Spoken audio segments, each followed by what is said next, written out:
Salut tout le monde, bienvenue à Finances fondamentales, le podcast d'éducation financière dans lequel je te synthétise des livres sur les finances personnelles et l'investissement boursier en 5 points clés et où je réponds aussi aux questions des personnes auditrices à l'aide de cas concrets et transparents.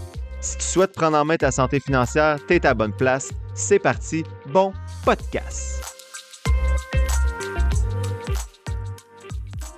Salut tout le monde, bienvenue à ce 169e épisode de Finances fondamentales. Content d'être avec vous aujourd'hui pour plonger dans un sujet que je juge quand même important pour tout investisseur, l'allocation d'actifs. L'allocation d'actifs, c'est quoi? Dit plus simplement, c'est comment répartir ton argent en différents types d'investissements. Donc, on va voir ensemble pourquoi c'est si important, comment les acquisitions et la croissance influencent nos choix et surtout comment garder un équilibre entre stabilité financière et gestion du risque. Parce qu'on va se le dire, gérer les risques, c'est aussi bien une affaire d'argent que de vie personnelle.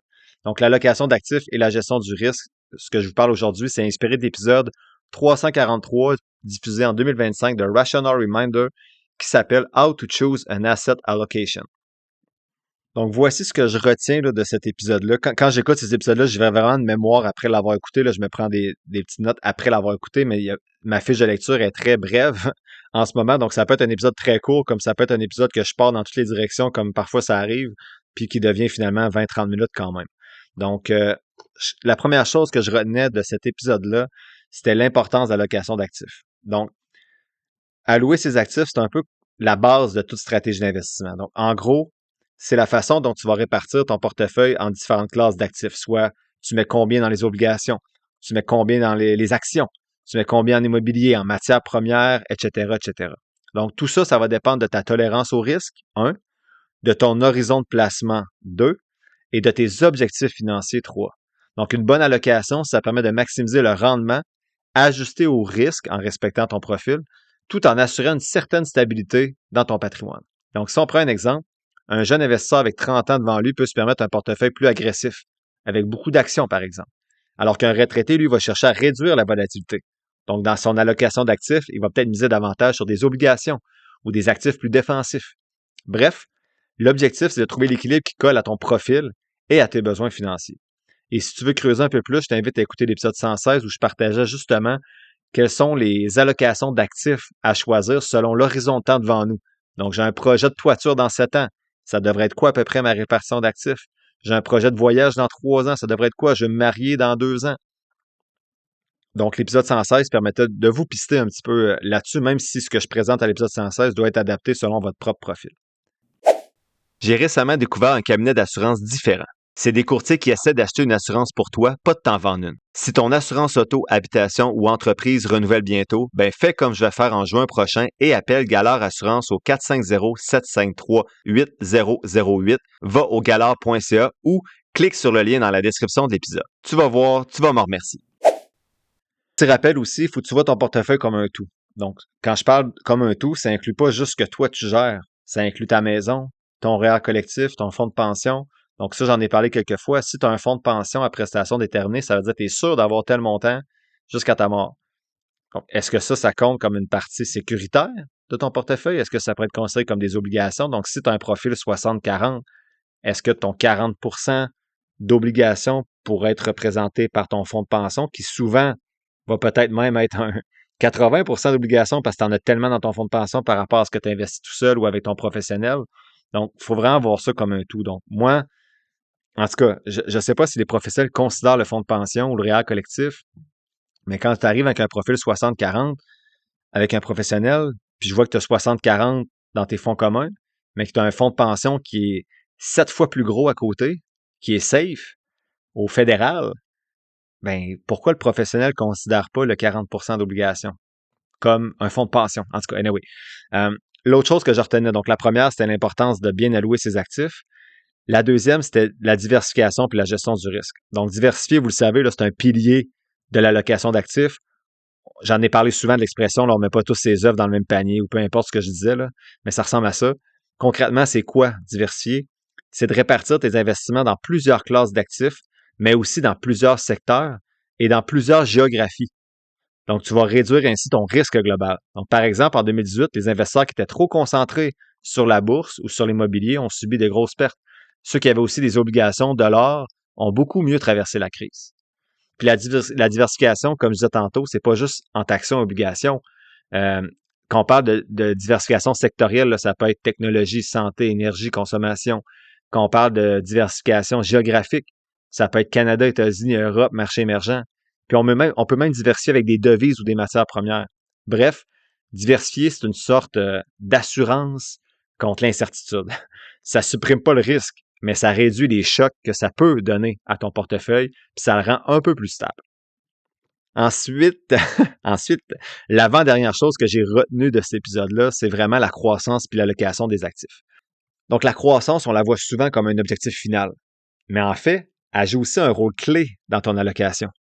Une entreprise qui est en expansion peut recruter les meilleurs talents, investir en innovation, améliorer son efficacité. Puis toi, comme investisseur, la croissance de ton portefeuille va passer par ce fameux équilibre entre actifs risqués et actifs sûrs. Par exemple, tu peux chercher de la performance dans des secteurs qui vont être en plus forte expansion, comme la techno ou l'énergie renouvelable. Au moment où j'ai lu ce podcast-là, on dirait que c'était les deux. On dirait peut-être plus l'intelligence artificielle en ce moment, mettons. Puis la crypto-monnaie. Donc, tout en gardant une partie peut-être un peu plus stable avec des obligations canadiennes ou d'autres actifs un peu plus défensifs. Ça, c'est si on est actif dans son investissement, qu'on essaie de détecter les secteurs. Si on y va avec un petit peu plus des FNB, il y a certaines personnes que je rencontre qui me présentent leur stratégie d'investissement. On discute de ça ensemble. Puis là, je vois qu'ils ont beaucoup ils veulent avoir en fait plus d'Américains, plus de Nasdaq, QQQ. Fait que là, ils me disent, c'est correct si je mets plus de Nasdaq puis toi, t'en as pas plus. Ben oui, c'est correct. L'objectif, c'est de diversifier selon différentes classes d'actifs. Donc, mais tu n'es pas obligé d'avoir la même répartition dans tous les différents actifs. Si toi, tu crois plus à l'or ou tu crois plus au techno, tu crois plus à l'énergie verte, c'est correct que tu puisses allouer une partie de tes actifs, de ton allocation d'actifs à travers ce secteur-là, que moi, je le fais. Par contre, on parle de diversification. Peut-être que si tu mets 90% de tes actifs dans le Nasdaq, tu vas faire des meilleurs rendements que moi ou des meilleurs rendements que ton voisin. À court terme, long terme, peut-être aussi. Mais là, tu augmentes le risque. L'objectif de diversifier, c'est pas nécessairement de toujours avoir le meilleur rendement. C'est de s'assurer d'avoir le meilleur rendement possible tout en ayant un portefeuille qui résiste au choc. Donc, il ne va pas s'écrouler de 90% si la techno va pas bien. Bon, 90%, j'exagère à peine, mais bon, vous comprenez ce que je voulais dire. Et le dernier point, c'est que j'essaie de faire un parallèle avec la santé. Donc, la gestion du risque, ça dépasse la finance. Ça touche aussi ta santé.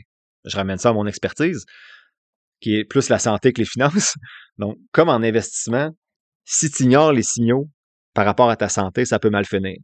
Que ce soit une tendance baissière, tu te fais bercer par le marché boursier, que ce soit une tendance baissière dans un secteur où tu es trop exposé, ou des symptômes physiques que tu prends à la légère puis tu attends trop longtemps avant d'aller consulter, les conséquences peuvent être lourdes. Dans les deux cas, ce qui compte, c'est d'essayer d'anticiper puis de diversifier. Donc, tu vas diversifier tes investissements, mais tu dois diversifier aussi tes habitudes de vie. C'est pas juste de faire de l'activité physique, c'est de bien manger, de faire ses suivis médicaux, de faire de la méditation que je fais pas, de prendre soin de sa santé mentale, de prendre soin de ses relations sociales. Donc, c'est la même logique. Ça réduit les risques si tu diversifies tes habitudes de vie, puis ça te protège à long terme. Mais ça ne veut pas dire qu'il ne va rien arriver. Tu peux te casser la cheville, tu peux faire une crise de cœur, mais tu diminues les risques que ça arrive. Donc, c'est la même chose en investissement. Donc, en conclusion, j'aime toujours écouter ces podcasts-là, mais ils sont toujours très longs. Donc, je suis sûr et certain que si vous allez l'écouter, là, je vais répéter, je remonte un petit peu. C'est l'épisode 343 là, de Rational Reminder. Donc, c'est 1h15 à peu près leur épisode. Ils jasent de plein de choses, ils sont super intéressants. Souvent, Ben Félix, il part d'études pour appuyer ses points. Je vous partage ce que je retiens. Je ne suis pas assis avec mon crayon puis mes feuilles quand j'écoute ces podcasts-là. Je suis en train de m'entraîner, je suis en train de faire la vaisselle, je suis dans l'auto. Donc, quand je finis, j'arrive quelque part, je me mets des notes sur mon cell pour me rappeler ce que je jugeais le plus important. Puis après ça, j'improvise un peu à travers ces thèmes-là. Mais si vous voulez vraiment, s'il y a un sujet qui vous intéresse, là, quand je parle de Rational Reminder, allez l'écouter. Si vous écoutez l'anglais, allez l'écouter. Il y a beaucoup plus de détails que ce que moi, je vous apporte là, en 10 minutes aujourd'hui. Donc, en conclusion, ce que je retiens, c'est que l'allocation d'actifs, c'est une décision qui est stratégique, puis il faut qu'elle soit adaptée à chacun de vous, là, à chaque investisseur.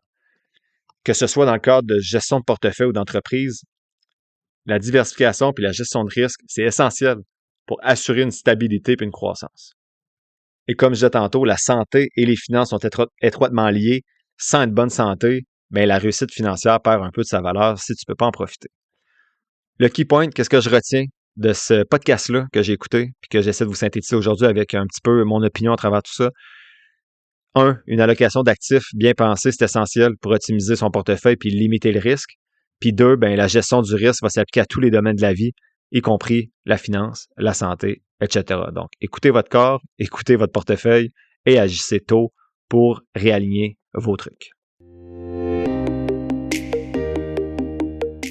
L'épisode tire à sa fin, j'espère que tu l'as apprécié. Si c'est le cas, je t'invite à le partager et à t'abonner au podcast, en plus de mettre quelques étoiles ou de le liker selon la plateforme sur laquelle tu m'écoutes. Tous les liens pour me soutenir sont quelque part dans la description de l'épisode. N'oublie pas que les informations communiquées dans le podcast sont dans un but strictement éducatif, ce ne sont pas des conseils financiers. Je t'invite à consulter un professionnel pour des conseils spécifiques à ta situation parce que je ne peux pas être tenu responsable de tes décisions financières. Comme je le dis depuis un petit bout, je ne suis pas un expert, prends donc pas ce que je dis pour du cash, fais toujours tes propres recherches. Sur ce, merci d'avoir passé un peu de temps avec moi aujourd'hui et on se voit dans le prochain épisode de Finances fondamentales.